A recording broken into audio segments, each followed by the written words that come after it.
ഇന്ന് നമ്മൾ തയ്യാറാക്കുന്നത് നമ്മുടെ അമൃതം പൊടി വെച്ചിട്ട് അടിപൊളിയായിട്ടുള്ള നല്ലൊരു പലഹാരമാണ്. ഇത് റെഡിയാക്കാനായിട്ട് അങ്ങനെ ഒരുപാട് ചേരുവകളുടെ ആവശ്യമൊന്നുമില്ല. നമ്മുടെയൊക്കെ വീട്ടിൽ എപ്പോഴും ഉണ്ടാകുന്ന കുഞ്ഞു കുഞ്ഞു ചേരുവകൾ മാത്രം മതി കേട്ടോ. അപ്പോൾ നമുക്ക് എങ്ങനെയാണ് നല്ല ടേസ്റ്റി ആയിട്ടുള്ള ഈ ഒരു സ്നാക്ക് റെഡിയാക്കുന്നതെന്ന് നോക്കാം. ഇതിനായിട്ട് ആദ്യം നമുക്ക് എടുക്കേണ്ടത് തേങ്ങയാണ്. ഞാനിവിടെ 2 കപ്പ് ചിരകിയ തേങ്ങയാണ് കേട്ടോ എടുത്തിട്ടുള്ളത്.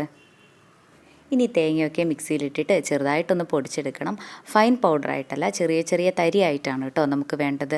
2-3 പ്രാവശ്യം ഒന്ന് പൾസ് ബട്ടണിൽ പൾസ് ചെയ്തെടുത്താൽ മാത്രം മതിയാകും. കണ്ടോ, ഇതുപോലെയാണ് നമുക്ക് ഈ തേങ്ങയൊക്കെ കിട്ടേണ്ടത്. ഇനി നമുക്കിതൊരു പാനിലേക്ക് ഇട്ട് കൊടുക്കാം. എന്നിട്ട് 1 മിനിറ്റ് നേരം നല്ലപോലെ ഇതൊന്ന് റോസ്റ്റ് ചെയ്തിട്ട് എടുക്കാം. നമുക്ക് ഈ തേങ്ങയുടെ ഷെയ്ഡൊന്നും മാറി കിട്ടേണ്ട ആവശ്യമില്ല. ജസ്റ്റ് ഇങ്ങനെയൊന്ന് ചൂടാക്കിയെടുത്താൽ മാത്രം മതിയാകും. ഇനി ഇതിലേക്ക് ചേർക്കുന്നത് മധുരത്തിന് ആവശ്യത്തിനുള്ള ശർക്കരയാണ്.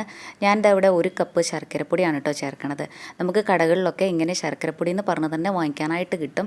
ഇതിനകത്താകുമ്പോൾ കല്ലുമണ്ണൊന്നും ഉണ്ടാവില്ല. നമുക്കിത് ഡയറക്റ്റ് തന്നെ ചേർക്കാനായിട്ട് പറ്റും.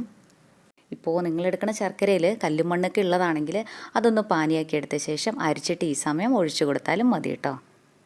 ഈ ശർക്കരയൊക്കെ പെട്ടെന്നൊന്ന് മെൽറ്റായി കിട്ടാനായിട്ട് ഇതിലേക്ക് 2 ടേബിൾ സ്പൂൺ വെള്ളം കൂടെ ഒഴിച്ചു കൊടുക്കുന്നുണ്ട്. ഇനി ഇത് കണ്ടിന്യൂസ് ആയിട്ട് ഇളക്കി കൊടുത്തുകൊണ്ടേയിരിക്കാം. ഈ സമയം മീഡിയം ഫ്ലെയിമിൽ വെക്കാം കേട്ടോ. നല്ല രുചിയുള്ള പലഹാരമാണ്. അമൃതം പൊടിയൊക്കെ വീട്ടിലുണ്ടെങ്കിൽ ഒരു തവണയെങ്കിലും ഇങ്ങനെയൊന്ന് തയ്യാറാക്കി നോക്കണേ. നമ്മുടെ ചാനലിൽ അമൃതം പൊടി വെച്ചിട്ട് കുറേ നല്ല റെസിപ്പീസൊക്കെ ഉണ്ട്. കണ്ടിട്ടില്ലെങ്കിൽ അതുകൂടി ഒന്ന് കണ്ടു നോക്കണേ. അതുപോലെ നമ്മുടെ ഈ ചാനൽ ആദ്യമായിട്ടാണ് കാണുന്നതെങ്കിൽ സബ്സ്ക്രൈബ് ചെയ്യാനും മറക്കല്ലേ. ഇവിടെ നമ്മുടെ ശർക്കരയൊക്കെ നല്ലപോലെ മെൽറ്റായി വന്നിട്ടുണ്ട്. ഈ സമയം ലോ ഫ്ലെയിമിലേക്കൊന്ന് വെക്കാനായിട്ട് ശ്രദ്ധിക്കണേ. ഇതിങ്ങനെ ഇളക്കി കൊടുത്തുകൊണ്ടേയിരിക്കാം. വേണമെങ്കിൽ നമുക്ക് ഈ സമയം നമ്മുടെ അമൃതം പൊടിയൊക്കെ ചേർത്തിട്ടും നമുക്ക് ഈ ഒരു ഉണ്ട റെഡിയാക്കാനായിട്ട് പറ്റും. പക്ഷേ ഇങ്ങനെ ചെയ്യുന്നതിലും ഒന്നും കൂടെ നല്ല ടേസ്റ്റ് ഉണ്ടാവുക ഈ തേങ്ങയും ശർക്കരയും കൂടെ നന്നായിട്ട് വരട്ടിയെടുത്ത ശേഷം അമൃതം പൊടി ചേർക്കുമ്പോഴാണ് കേട്ടോ. ഞാനിതിവിടെ ഇളക്കി കൊടുക്കാനായിട്ട് തുടങ്ങിയിട്ടിപ്പോൾ 15 മിനിറ്റായി. കണ്ടോ, ആ തേങ്ങയുടെയൊക്കെ ടെക്സ്ചർ തന്നെ ഇപ്പോൾ മാറിയിട്ടില്ലേ. ഈ സമയം വേണമെങ്കിൽ നമുക്കിതിലേക്ക് നെയ്യും ചേർക്കാം കേട്ടോ. നെയ്യ് കൂടെ ചേർത്ത് കഴിഞ്ഞാൽ ഒന്നും കൂടെ നല്ല ടേസ്റ്റ് തന്നെ ഉണ്ടാവും. ഞാൻ പക്ഷേ ഇപ്പോൾ ചേർക്കണില്ല. ഈ ഒരു പാകമായി കഴിഞ്ഞാൽ മധുരം ഒന്ന് ബാലൻസായി കിട്ടാനായിട്ട് ഇതിലേക്ക് 2 നുള്ളുപ്പും നമ്മുടെ ഈ ഒരു ഉണ്ടയ്ക്ക് നല്ലൊരു ഫ്ലേവർ കൂടെ കിട്ടാനായിട്ട് 1/2 ടീസ്പൂൺ ഏലക്കാപ്പൊടിയും കൂടെ ചേർക്കണുണ്ട്. ഇതെല്ലാം കൂടെ ചേർത്തിട്ട് നന്നായിട്ടൊന്നും കൂടെ മിക്സ് ആക്കിയിട്ട് എടുക്കാം. ഈ ഒരു ശർക്കരയുടെയും തേങ്ങയുടെയും ഒക്കെ കറക്റ്റ് പാകം എന്ന് പറയുന്നത് നമ്മൾ ഇതിൽ നിന്ന് എടുത്തിട്ട് ചെറുതായിട്ടൊന്ന് ഉരുട്ടി നോക്കണ സമയത്ത് കണ്ടോ, ഇതുപോലെ നമുക്ക് ബോളാക്കിയിട്ട് എടുക്കാനായിട്ട് പറ്റണം. ഈ ഒരു പാകമായി കഴിഞ്ഞാൽ ഇതിലേക്ക് 1 ടേബിൾ സ്പൂൺ പാലും കൂടെ ചേർക്കാം. പാല് തന്നെ വേണമെന്നില്ല, ഇതിന് പകരം വെള്ളം ചേർത്താലും കുഴപ്പമൊന്നുമില്ല. പക്ഷെ പാല് ചേർത്ത് കഴിഞ്ഞാൽ ഒന്നും കൂടെ നല്ല ടേസ്റ്റ് ഉണ്ടാവും. പാല് ചേർക്കുമ്പോൾ ഒട്ടും തന്നെ കൂടി പോകരുതേ. ഇത് ചെറുതായിട്ടൊന്ന് നനഞ്ഞ് കിട്ടണം. ആ ഒരു പാകത്തിന് മാത്രം പാല് ചേർത്താൽ മതിയാകും. എനിക്കിത് ഈ ഒരു സ്റ്റേജിൽ കിട്ടാനായിട്ട് 17 മിനിറ്റാണ് കേട്ടോ സമയമെടുത്തത്. ഇനി ഇതിലേക്ക് ചേർക്കണത് 1 കപ്പ് അമൃതം പൊടിയാണ്. ഈ അമൃതം പൊടി ഞാൻ 3 മിനിറ്റ് നേരം ലോ ഫ്ലെയിമിൽ വെച്ച് നല്ലപോലെ റോസ്റ്റ് ചെയ്തെടുത്തിട്ടുള്ളതാണ്. ഇങ്ങനെ റോസ്റ്റ് ചെയ്തിട്ടുള്ള അമൃതം പൊടിയും കൂടെ ചേർക്കുമ്പോൾ നമ്മുടെ ഈ ഒരു പലഹാരത്തിന് പ്രത്യേക ടേസ്റ്റ് തന്നെ ഉണ്ടാവും. ഇനി ഇതെല്ലാം കൂടെ നല്ലപോലെ ഒന്ന് യോജിപ്പിച്ചിട്ടെടുക്കാം. സാധാരണ നമ്മൾ അമൃതം പൊടി വെച്ചിട്ട് ഇങ്ങനെ ഉണ്ടയൊക്കെ തയ്യാറാക്കുന്ന സമയത്ത് തേങ്ങയും ശർക്കരയും അമൃതം പൊടിയും കൂടെ ഒരുമിച്ചിട്ടിട്ടാവില്ലേ തയ്യാറാക്കുക.